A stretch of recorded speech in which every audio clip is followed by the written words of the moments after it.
Ya, laju pertumbuhan ekonomi pada kuartal pertama 2023 cukup positif meski menyisakan beberapa catatan.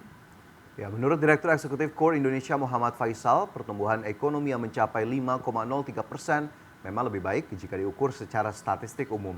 Namun Faisal mengkhawatirkan anomali statistik lainnya. Faisal menilai faktor penopang pertumbuhan ekonomi kuartal pertama tahun ini terlihat lebih rendah dari perkiraan.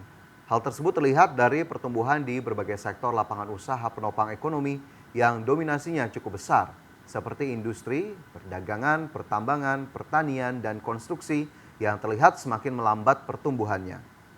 Faisal mencatat 3 sektor terbesar seperti industri, perdagangan, dan juga pertambangan tumbuh hanya sedikit di atas 4%, sedangkan sektor pertanian hingga konstruksi tumbuh di bawah 1%. Selain itu, impor juga terlihat semakin menurun yang membuat gap surplus semakin melambat yang menunjukkan pelemahan sisi produksi nasional. Belum lagi secara spasial, pertumbuhan di wilayah Jawa dan Sumatera juga melambat secara tahunan. Pertumbuhan ekonomi Indonesia pada kuartal 1 tahun ini yang baru dirilis oleh BPS pada pagi ini menunjukkan bahwa pertumbuhan 5,03% ini kurang lebih sudah sesuai dengan yang prediksi dari kami, bahwa memang ada kecenderungan perlambatan ekonomi yang terjadi pada kuartal 1 ini.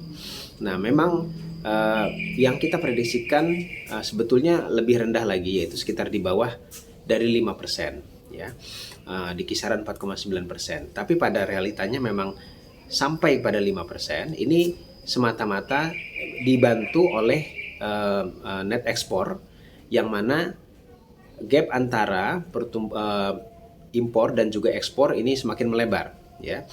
Tapi sebetulnya kalau melihat daripada aktivitas domestik, terutama dari konsumsi rumah tangga, ini masih di kisaran 4,5%. Ya.